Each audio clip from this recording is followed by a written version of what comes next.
400 का लक्ष्य हासिल करेगी चिराग पासवान। 500 पट्टी देश के यशस्वी पीएम नरेंद्र मोदी जी के नेतृत्व में एनडीए 400 पार का लक्ष्य हासिल करेगी और विकसित भारत के संकल्प को पूरा करने की दिशा में मजबूती से कदम बढ़ाएगी। उक्त भारतीय उच्च विद्यालय बासोपट्टी के खेल मैदान में चुनाव सभा के दौरान संबोधन के दौरान लोजपा राष्ट्रीय अध्यक्ष चिराग पासवान ने कही। तीसरे चरण में झंझारपुर लोकसभा क्षेत्र में प्रचार प्रसार के अंतिम दिन एनडीए प्रत्याशी रामप्रीत मंडल के पक्ष में सभा को संबोधित करते हुए आज की बहुत ही गर्व की बात है कि भारत सबसे बड़ी 5वीं अर्थव्यवस्था बना है। यह पीएम नरेंद्र मोदी जी का देन है। अर्थव्यवस्था मजबूत होने के बाद हर क्षेत्र में आर्थिक विकास होती है। करीब 25 करोड़ गरीब लोग गरीबी रेखा से बाहर अब आए। पीएम ने हर गरीब परिवार के कई योजनाएं संचालित की हैं। झंझारपुर लोकसभा क्षेत्र के आम जनताओं ने एनडीए प्रत्याशी के पक्ष में मत देने का अपील किया है। कहा कि पीएम ने देश के महिलाओं के सम्मान के लिए एवं महिला के स्वास्थ्य की चिंता करते हुए हर घर में शौचालय का निर्माण करवाया। करीब 81 करोड़ लोगों को मुफ्त में अनाज दिया। आयुष्मान योजना के तहत 5 लाख तक का मुफ्त इलाज करवाने के लिए सुविधा दिया है। हर दिशा में पीएम ने बेहतर प्रयास किया है। जब हर घर, जिला, प्रखंड, पंचायत एवं हर गाँव का विकास होगा तभी विकसित देश बनेगा। इस दिशा में सरकार कार्य कर रही है। आने वाली 2047 तक भारत विकसित देश बनेगा, इस पर प्रयास चल रही है। राष्ट्रीय अध्यक्ष ने विपक्षी दलों के नेता पर निशाना साधते हुए कहा कि वे लोग सुनियोजित तरीके से जमीन जायदाद हड़पने के लिए एवं गरीबों का हक छीनने के लिए तैयारी कर रही है। राजद, कांग्रेस एवं उनके घटक दल पर निशाना साधते हुए सभा को संबोधित किया। कहा कि अयोध्या में भगवान श्री राम करीब 500 साल से टेंट के नीचे रह रहे थे। आज पीएम ने अपनी शक्ति से भव्य श्री राम मंदिर बनवाया। जब केंद्र में फिर से सरकार बनी तो इसी तरह माता सीता के धरती पर भी मंदिर का निर्माण होगा। पीएम ने गरीब कल्याण के लिए बहुत सारे कार्य को पूरा किया है। देशवासियों के हित के लिए उन्होंने काफी प्रयास किया है। चिराग के साथ जदयू प्रदेश अध्यक्ष उमेश कुशवाहा ने सभा को संबोधित करते हुए एनडीए प्रत्याशी के पक्ष में मत देने का अपील किया। मौके पर विधायक अरुण शंकर प्रसाद, एनडीए प्रत्याशी रामप्रीत मंडल सहित अन्य मौजूद थे। पढ़ाई होता है, जो सामने आ जाए, जो हमारे विरोध में आ जाए, उसको तीर से छलनी करके कमल गिरा देना है। दिल्ली के अंदर आज आवश्यकता इस बात की है कि इस खजौली विधानसभा में हम 30,000 से अधिक वोटों से बढ़त कैसे बनाएंगे, इसके लिए एक एक वोट तीर पर बटन दबा कर देना पड़ेगा। आज इसीलिए आदरणीय नीतीश कुमार जी ने 40 की 40 सीट जीतने का संकल्प लिया है। डबल इंजन की सरकार इस बिहार के अंदर चल रही है। 2000 के पहले, 2005 के पहले आप याद कर लीजिए किस प्रकार से राजनी, लूट, हत्या, बलात्कार की घटना सरेआम हो रही थी। 2005 में जब आदरणीय नीतीश कुमार और सुशील कुमार मोदी की जोड़ी जब बिहार के अंदर संभालती है सत्ता, तो इन 18 वर्षों में बिहार की दिशा और दशा बदल गया।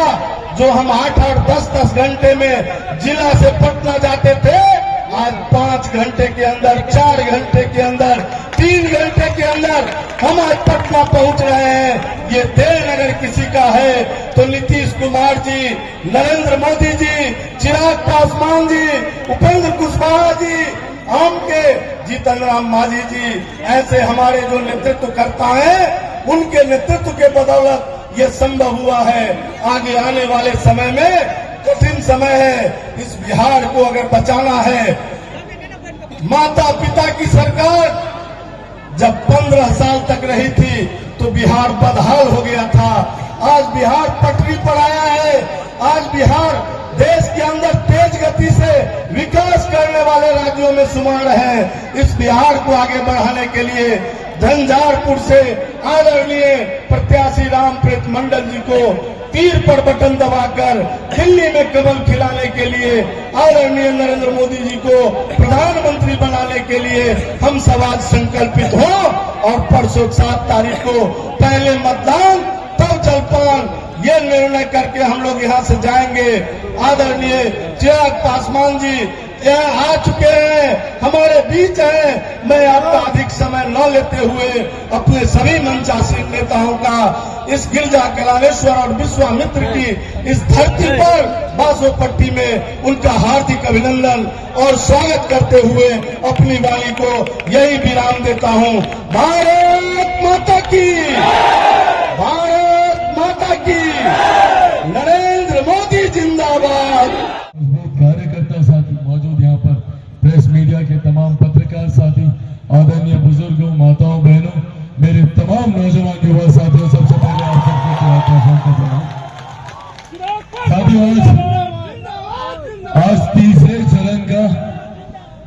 तीसरे चरण का अंतिम दिन और अब अंतिम कुछ घंटे बाकी रह गए प्रचार को लेकर। इससे पहले देश भर में 2 चरण का मतदान हो चुका और इन 2 चरण के मतदान में जो जानकारी सामने आई है वो जानकारी आप लोगों के साथ आज यहाँ साझा करने आया हूं। इस 2 चरण के मतदान के बाद एक बात तय है, एक बात स्पष्ट है कि हमारे मौजूदा प्रधानमंत्री आदरणीय नरेंद्र मोदी जी तीसरी बार देश के प्रधानमंत्री बनने जा रहे हैं, इसमें कहीं कोई संदेह नहीं। तो साथियों, जब ये बात तय है कि हमारे प्रधानमंत्री तीसरी बार देश के प्रधानमंत्री बनने जा रहे हैं, तो ऐसे में हम लोगों की जिम्मेदारी बढ़ जाती है, हम लोगों की जवाबदेही बढ़ जाती है। अब हम लोगों को इस बात को सुनिश्चित करना है कि जब प्रधानमंत्री तीसरी बार प्रधानमंत्री पद की शपथ लें तो उनके बगल में आप लोगों की लोकसभा से, मधुबनी जिले से, यहां से जो प्रत्याशी, यहां से जो सांसद हम लोग चुनकर भेजे, वो ऐसा व्यक्ति होना चाहिए जो प्रधानमंत्री के बगल में बैठकर आप लोगों की समस्या का समाधान करने का काम करे।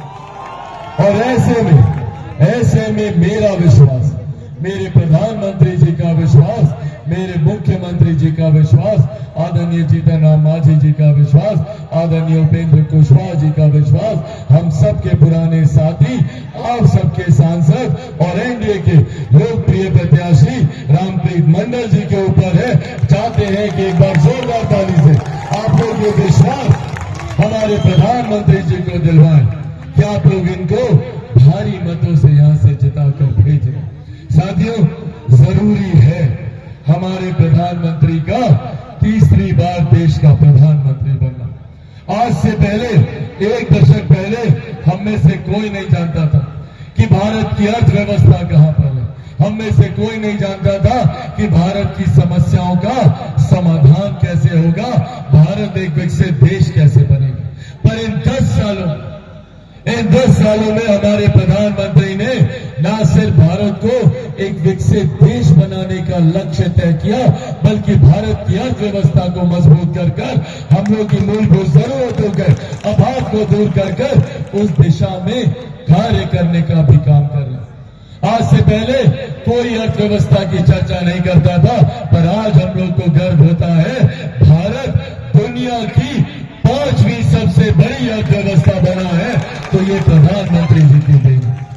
साथियों, जब अर्थव्यवस्था मजबूत होती है तो हर राज्य का राजस्व बढ़ता है, हर क्षेत्र का आर्थिक विकास होने लगता है, हर गरीब व्यक्ति के हाथ में ज्यादा कमाई आने लगती है, हर गरीब व्यक्ति के पास वो मुख्य धारा के साथ जुड़ने लगता है, प्रति व्यक्ति आय में इजाफा होने लगता है। और इसी का परिणाम है कि देश भर में पिछले 10 सालों में 25 करोड़ लोग मुख्य धारा के साथ जुड़ने का काम किए हैं, गरीबी रेखा से बाहर निकलने का काम किया।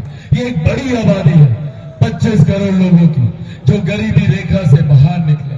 कल को हम लोग भी गरीबी रेखा से बाहर निकलने के लक्ष्य को प्रधानमंत्री जी के साथ मिलकर तभी तय कर पाएंगे जब हर लोकसभा में प्रधानमंत्री जी की सोच को साधने वाले सांसद केंद्र में भारत की संसद में उनके हाथ को मजबूत करने का काम करें। और छोटी छोटी जरूरत है, पर सोचिए कितनी जरूरत है इन कार्यों को धरातल पर उतरने की। महिलाओं के लिए आज से पहले किसी प्रधानमंत्री ने चिंता नहीं की।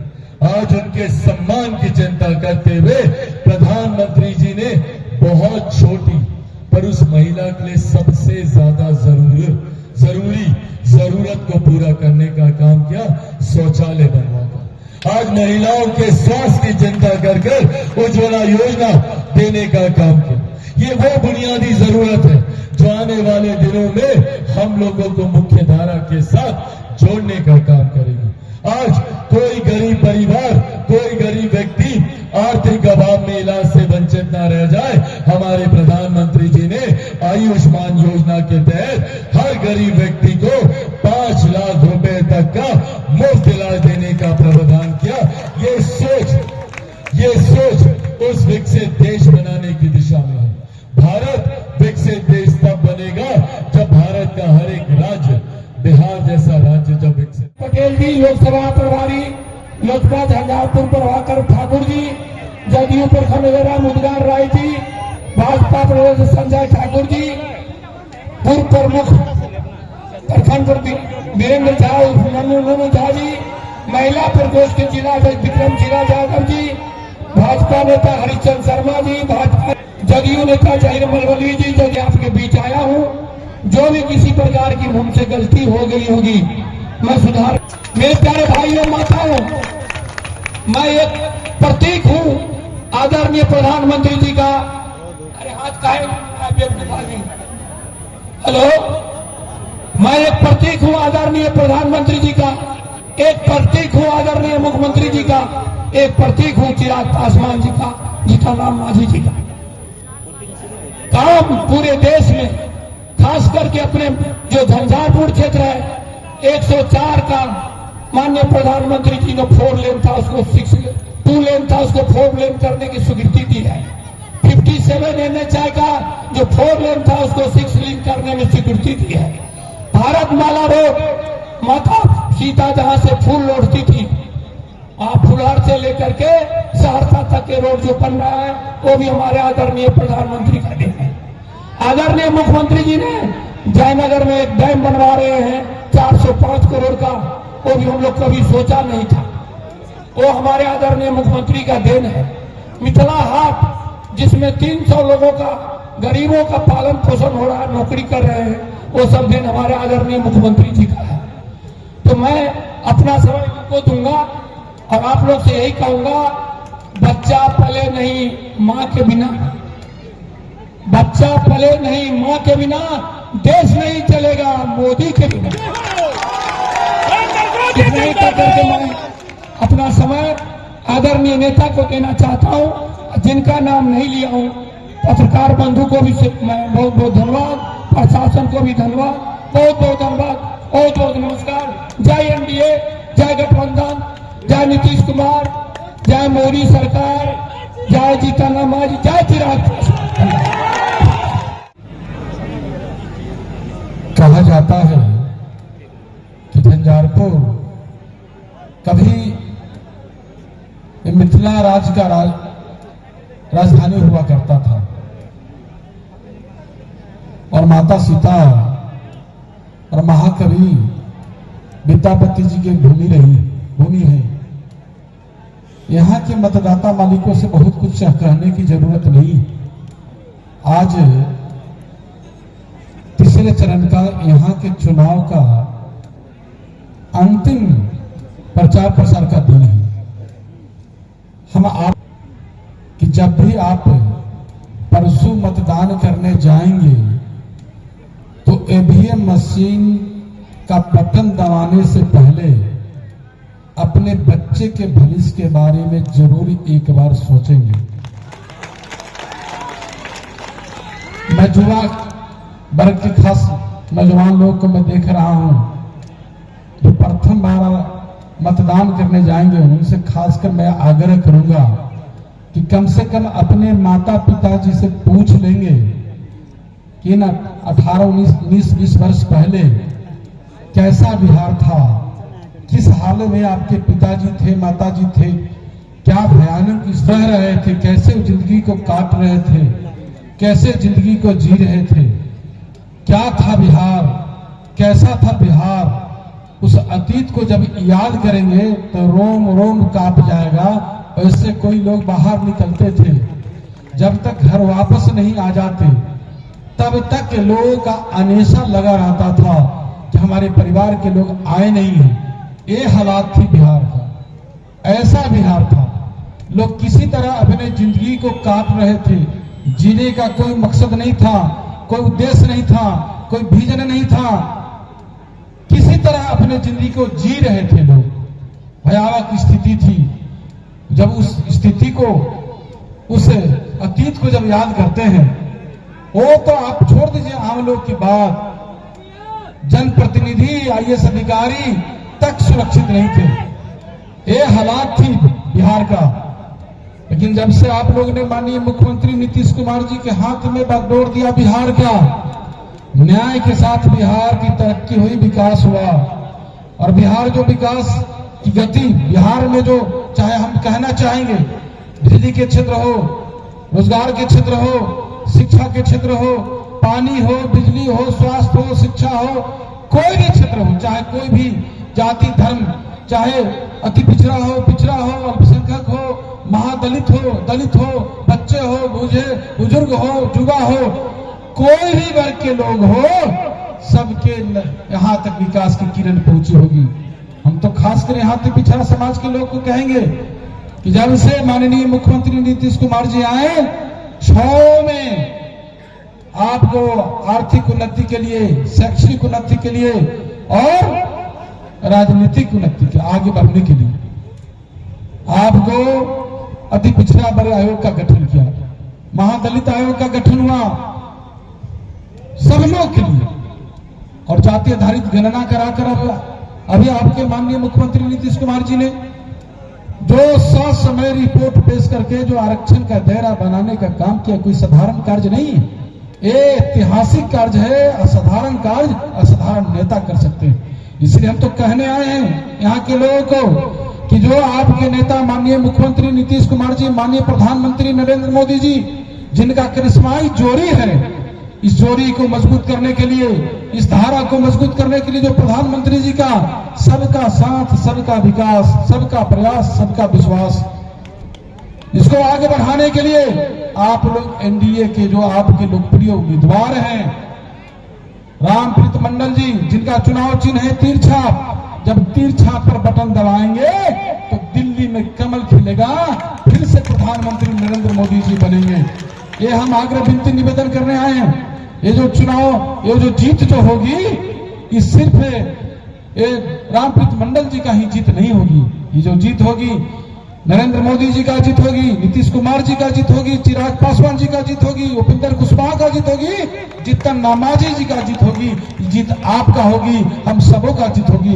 आपके बच्चे का होगा, आपके बच्चे के भविष्य का होगा, नए बिहार बनाने के लिए होगा, नए भारत बनाने के लिए होगा, ये जीत होगी।